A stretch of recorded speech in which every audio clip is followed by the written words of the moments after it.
Hello friends, कैसे हो सभी। मैं भी एकदम ठीक हूँ। तो आज हम सुनेंगे खुशी और परी की लव स्टोरी का 32 एपिसोड। तो चलिए न्यू एपिसोड में स्टार्ट करती हूँ। जैसे कि लास्ट एपिसोड में हमने ये सुना था कि खुशी का 24th बर्थडे सेलिब्रेट किया जाता है। खुशी पिछले 7-8 साल से कोमा में ही है और वो अपने घर के बिस्तर पे ही इतने सालों से पड़ी हुई है। और उसका जो भतीजा है वो खुशी को बड़ा मिस करता है। खुशी को ठीक होने के लिए कहता है और उसी के पापा जो विक्रम हैं वो उसे प्रॉमिस करते हैं कि बेटा तुम्हारी बुआ ठीक हो जाएगी। तो सुनते हैं आगे। खुशी की आंखों में बहुत सारा इंतज़ार था, लेकिन कर भी क्या सकते हैं। इतने सालों से जिसका उसे इंतज़ार था वो कभी आई नहीं थी। पता नहीं कहाँ चली गई है परी। उसका जो विक्रम है उसने उसे बहुत ढूंढने की कोशिश की है, बहुत ज़्यादा। इतने सालों में उसे यहाँ वहाँ ढूंढने की कोशिश की है, लेकिन परी का कोई भी कुछ भी पता नहीं है। किसी से भी कुछ पता भी नहीं चल रहा है। परी इतनी दूर जा चुकी है, पता नहीं उसके साथ क्या हुआ है। वो ठीक भी है या नहीं ये किसी को नहीं पता है, और किसी को ये कंफर्म नहीं कि परी जिंदा भी है या नहीं। लेकिन उसका सिर्फ एक ही इंसान है जो बहुत ही ज़्यादा इंतज़ार कर रहा है, और वो थी खुशी। और आज भी उसकी आंखों में परी के लिए वो इंतज़ार है, वो बेचैनी है। जो उसकी नज़रें उसको ढूंढ रही है। बर्थडे सेलिब्रेशन के बाद सब लोग अपना अपना सो जाते हैं। खुशी के पास हमेशा की तरह एक मेड थी जो खुशी का ख्याल रखने के लिए रखी गई थी, क्योंकि खुशी की जो माँ है वो उनकी उम्र के हिसाब से उन्हें इतना भागा दौड़ी नहीं होता था। और जो खुशी की भाभी है वो भी अपने बच्चे के पीछे रहती थी। तो जो मेड है खुशी के साथ ही उसी के कमरे में सामने सोफे पर सोया करती थी। 7-8 सालों से वो मेड खुशी के साथ ही रहती है। बस थोड़ा बहुत वो घर चली जाती थी, तब तक वो जो खुशी की माँ है वो देखभाल करती थी और खाने पीने का उसकी भाभी देखती थी।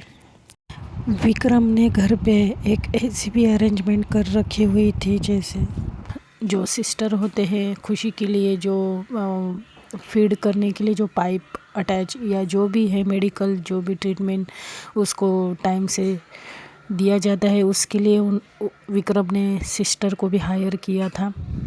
खुशी की हालत मैं आपको बता दूँ यहाँ पे सही से। जैसे खुशी इतने सालों से लेटी तो थी, लेकिन वो कभी उठ नहीं पाती थी और किसी से बात नहीं कर सकती थी। उसके दिल का हाल बयां नहीं कर सकती थी। वो क्या सोचती है, क्या समझती है, क्या महसूस करती है, वो कुछ भी नहीं वो बता पाती थी। तो ऐसे इतने साल ऐसे इनके बीत चुके हैं। अब सुबह के 7 बज रहे थे। जो विक्रम है उनका बेटा जिसका नाम रियांश है, वो सुबह उठता है। उसकी माँ उसे उठाती है, उसको रेडी करती है स्कूल जाने के लिए। रियांश अब 3rd में पढ़ता है। तो वो रोज़ सुबह तैयार होकर स्कूल का यूनिफॉर्म पहनकर वो हमेशा खुशी के कमरे में आकर, खुशी चाहे सोई हुई हो या जगी हुई हो, खुशी को एक चिक्स पे किस करके वो हमेशा अपनी बुआ को बाय करता था। क्योंकि जो विक्रम है उसने अपने बेटे को संस्कार ऐसे दिए थे कि उसकी एक बुआ भी है और उनसे वो हमेशा बात करेगा, चाहे बुआ सामने से रिप्लाई दे या ना दे।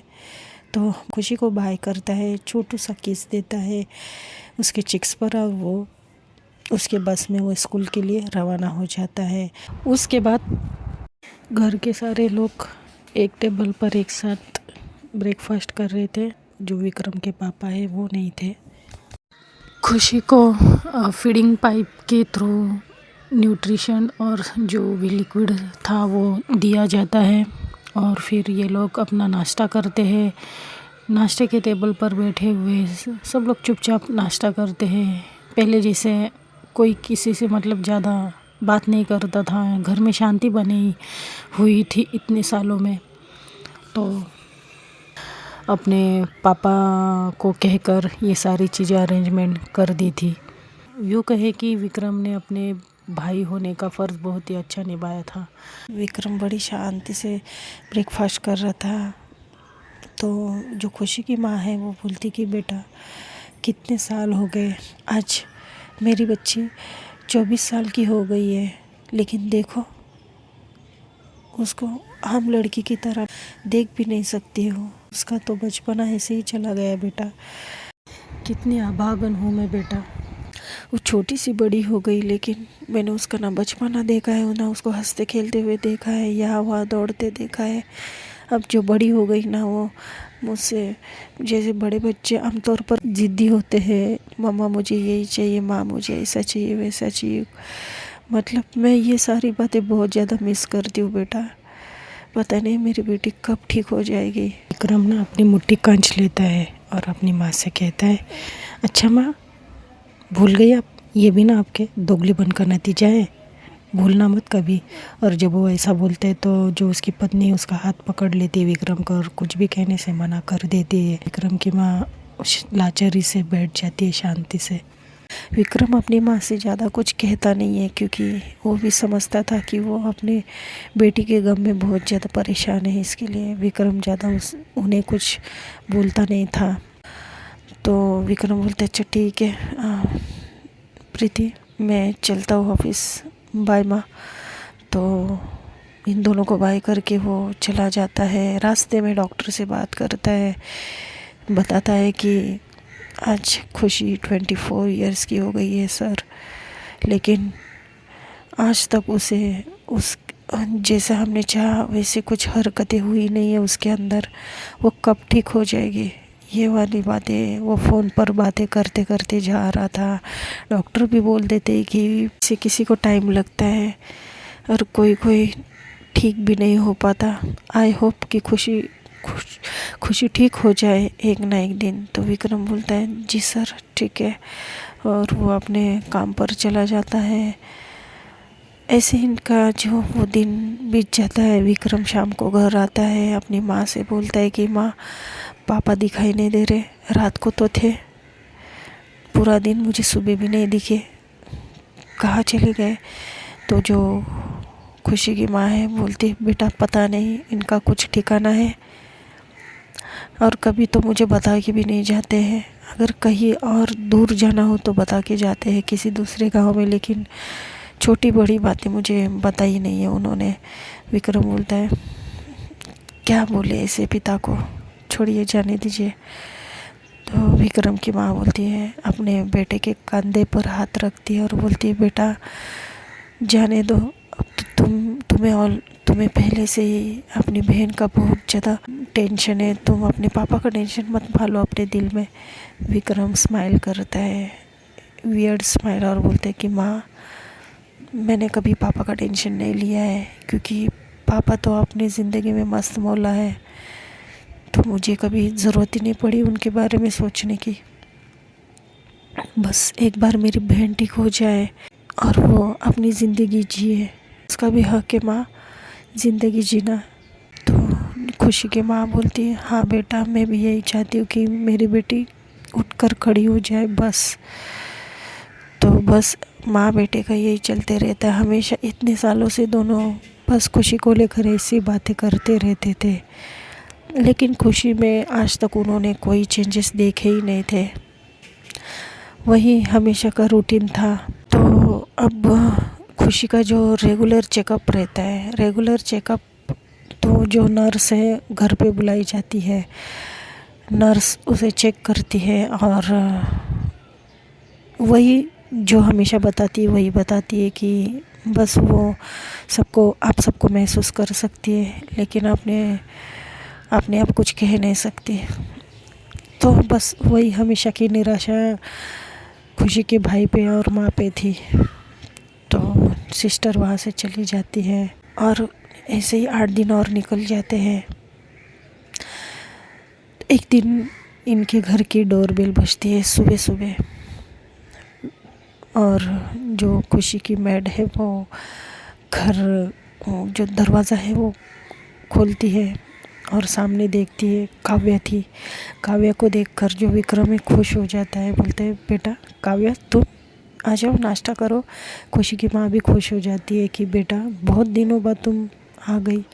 तो बोलती जी आंटी वो मैं थोड़े यहाँ नहीं थी, बस आज सुबह ही लौटी हूँ और सीधा यहाँ आई हूँ खुशी को देखने। तो मैं खुशी से मिलकर आती हूँ। जाती है खुशी के कमरे में, खुशी को देखकर थोड़ी सी परेशान हो जाती है, सैड सी हो जाती है। थोड़ी देर में विक्रम भी वहाँ पहुँचता है कमरे में और काव्य से बात करता है कि कैसी हो तुम। तो काव्य बोलती ठीक हूँ भाई, वैसे मैंने बहुत मिस किया खुशी को। तो विक्रम बोलते हैं वैसे तुम्हारी पढ़ाई कंप्लीट हो गई, अब तुम कर क्या रही हो। तो काव्य बोलती कि जी भाई वो मैं डॉक्टर की पढ़ाई पूरी कर चुकी हूँ। तो विक्रम को जानकर बड़ी खुशी होती है और कॉन्ग्रेचुलेशन बोलता है काव्या को। और उसके बाद जो विक्रम है उसकी आंखों में आंसू आ जाते हैं। काव्या बोलती भाई क्या हुआ। तो विक्रम बोलता है कि कितनी अजीब बात है ना काव्या, अगर आज मेरी बहन आम लड़की सी होती तो आज वो भी कहीं ना कहीं होती किसी पोजीशन पे। तो काव्या बोलती भाई अब जो नसीब है वो तो होकर ही रहेगा ना, हम तो बदल नहीं सकते। वैसे आपने कितनी कोशिश की लेकिन क्या करे, जो नसीब में था वही हो गया। तो विक्रम बोलता है वैसे मैं रोकर तुम्हारे दिन ख़राब नहीं करना चाहता है, ठीक है तुम अपने दोस्त से बात करो, मैं चलता हूँ बाहर। और विक्रम ऐसे ही बाहर चला जाता है और खुशी को जो काव्य है हक करती है और बोलती है तो और कितने दिन सुना है मैडम तुम्हें ऐसे ही लेटे लेटे। वैसे हम जब छोटे थे तब से तुम्हें देख रही हूँ और तुम बिस्तर से भी और लंबी हो गई हो, तो आप उठने का प्रयास करेगी मैम। बस ऐसे ही खुशी से बात कर रही थी। खुशी कुछ रिस्पॉन्स नहीं करती है लेकिन खुशी के एक साइड से एक आंसू टपकता ही है। तो काव्या बोलती है कि मत रो खुशी, मैं समझ सकती हूँ कि तुम क्या फील कर रही हो। और तुम्हें एक बात बताऊँ, ये जो तुम्हारा भाई है ना देवता है, ऐसा भाई सबको दे। तुम्हारे इस भाई ने बहुत ज़्यादा कोशिश की है तुम्हारे परी को तुम्हारे तक लाने की, लेकिन हार गया वो। अब क्या ही कर सकते हैं। मैंने भी बहुत ढूंढने की कोशिश की और तुम्हें पता है मैं आज भी उसे ढूंढने की कोशिश कर रही हूँ, मेरे जितने भी शोर से लगा रही हूँ, लेकिन नाकाम रही मैं खुशी आज तक। उसके लिए मैं तुमसे माफ़ी मांगती हूँ, लेकिन तुम्हारी ये दोस्त तुमसे वादा करती है कि मैं जल्द से जल्द परी को तो लेकर आऊँगी तुम्हारे पास और वो ही तुम्हें ठीक करेगी। तो खुशी कुछ कह नहीं रही थी, वो क्या कहेगी बेचारी, वो एक जिंदा लाश थी। तो बस थोड़ी बहुत काव्य जो है बात करती है और खुशी को बाय बोलकर चली जाती है। बाहर आने के बाद जो काव्या है वो अपने बैग में से एक कार्ड निकालती है और कार्ड निकालने के बाद वो आंटी के हाथ में देती है। तो विक्रम बोलते है क्या है काव्या ये। तो काव्या बोलती भाई आप लोग ही देख लो। जब देखते कि वो काव्या की शादी का इनविटेशन था तो आंटी जो है खुश तो होती है लेकिन उन्हें अचानक से पता नहीं रोने को आ जाता है। तो काव्या बोलती कि बस आंटी मैं जानती हूँ आप क्यों रो रहे हो। तो आंटी बोलती कि बेटा मैं क्या करूँ, ऐसे कौन से डॉक्टर लेकर आऊँ मैं जो मेरी बेटी को ठीक कर दे। और फिर काव्या बोलती आंटी ज़रूर ठीक हो जाएगी खुशी। देखो अब मैं भी एक डॉक्टर हूँ तो मैं भी अच्छे से अच्छे डॉक्टर का इंतज़ाम करूँगी, कुछ ना कुछ तो करूँगी अपने दोस्त के लिए। और फिर विक्रम बोलते माँ क्या आप भी बेचारी शादी का कार्ड लेकर आई है और आप रो रहे हो, अपना ही दुख बता रही हो आप। तो आंटी बोलती सॉरी बेटा, मैं भावनाओं में बह कर थोड़ी सी, तो काव्य बोलती कोई नहीं आंटी, मैं समझ सकती हूँ। वैसे मुझे पता है कि खुशी को ऐसे छोड़कर आप सब तो नहीं आ सकती, लेकिन आप में से ज़रूर कोई ना कोई मेरी शादी अटेंड करने आ जाना, मुझे अच्छा लगेगा। तो विक्रम बोलते हैं ठीक है काव्या, मैं आ जाऊँगा, प्रीति और मैं आ जाएंगे, ठीक है। तो काव्या बोलती ठीक है भाई, और फिर वो सबको बाय बोलती है, नमस्ते बोलकर वहाँ से चली जाती है। माहौल थोड़ा सा अजीब हो गया था, क्योंकि खुशी की बेस्ट फ्रेंड जो इतनी बड़ी हो गई है, पढ़ लिख कर अच्छे खासे डॉक्टर हो चुकी है, अब उसकी शादी भी है, तो सबको थोड़ा बहुत तो कहीं ना कहीं अपने बच्चों के लिए तो लगता ही है। वैसे ही ये तो नेचुरल है, वैसे ही काव्य की माँ, खुशी की माँ को भी लगता है। अब कर भी कह सकते हैं, लेकिन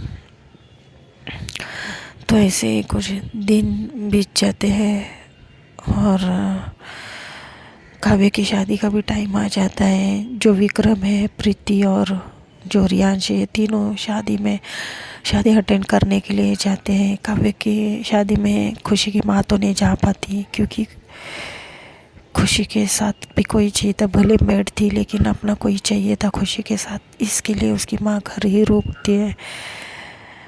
और विक्रम जाता है शादी में, शादी अटेंड करता है, सब कुछ अच्छे से हो जाता है। फिर पता चलता है जो काव्य है वो आउट ऑफ शिफ्ट हो रही है शादी के बाद।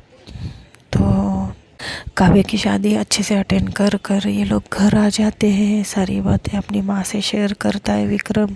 एक दिन की बात है, रात के 10 बज जाते हैं। हमेशा की तरह सब लोग अपने अपने कमरे में सोने के लिए जाते हैं। खा पी कर खुशी को भी खिलाया पिलाया था अच्छे से, और फिर दवाई देकर अब सब लोग अपने अपने शांति से रूम में जाते हैं सोने के लिए।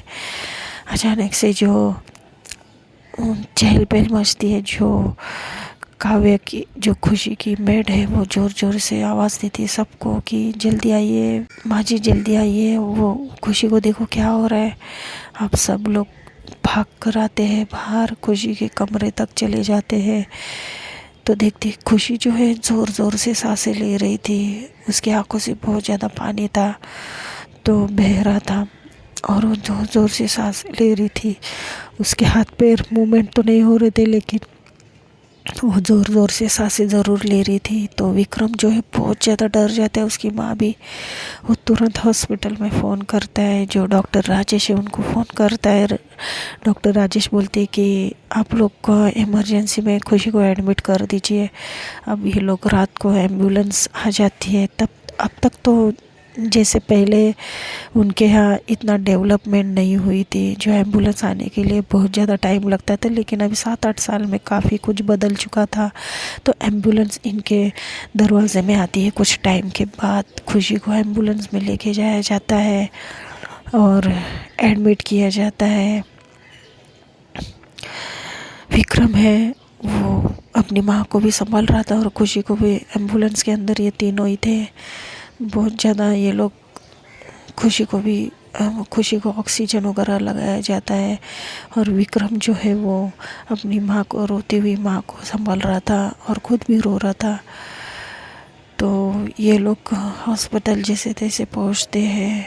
रात के 2 बज रहे थे। हॉस्पिटल जैसे रात का टाइम था तो पूरा खाली था, लेकिन बस सिस्टर और वार्ड बॉय थे वहाँ पर। सिस्टर वो जो खुशी को स्ट्रेचर पे लेकर अंदर की तरफ लेकर जाए जाते हैं और एक वार्ड में शिफ्ट किया जाता है, आईसीयू में लेकर जाते हैं। और जो सिस्टर इमीडिएटली उसे ट्रीटमेंट करने को लग जाती है। बहुत ही फास्ट सब कुछ चल रहा था। खुशी को तुरंत आईवी वगैरह लगाया जाता है और ऑक्सीजन प्रॉपरली लगाया जाता है उसको।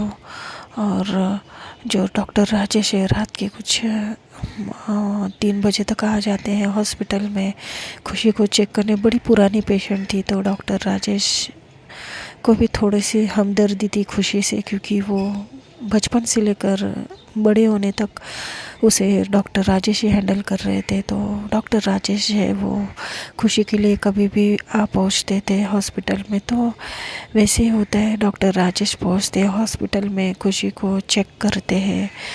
थोड़ी देर में जो डॉक्टर राजेश बाहर आते हैं और विक्रम से कहते हैं कि उसका जो बीपी है थोड़ा सा लो हो गया था, और वो ना अंदर ही अंदर कुछ सोच रही है खुशी, पता नहीं क्या सोच रही है, लेकिन बहुत ही गहरी सोच है उसकी। इसकी वजह से उसका जो कभी कभी बीपी लो हो जाता है सोच सोच के, वो अंदर ही अंदर परेशान रहती है।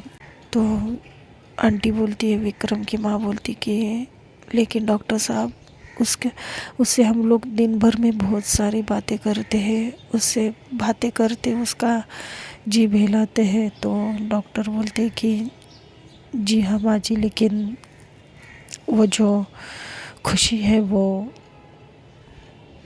रिस्पॉन्स नहीं करने की वजह से वो अंदर ही अंदर उसको जो भी परेशानी है उसको खोखला करती जा रही है। तो आंटी बोलती है, भगवान मेरी बेटी को कब ठीक करेगा तू। और ऐसे ही कोसती रहती भगवान को भी और अपने नसीब को भी। विक्रम बहुत ज़्यादा संभालता है उसे। सुनते दोस्तों नेक्स्ट एपिसोड में। If you like my story, like comment and subscribe.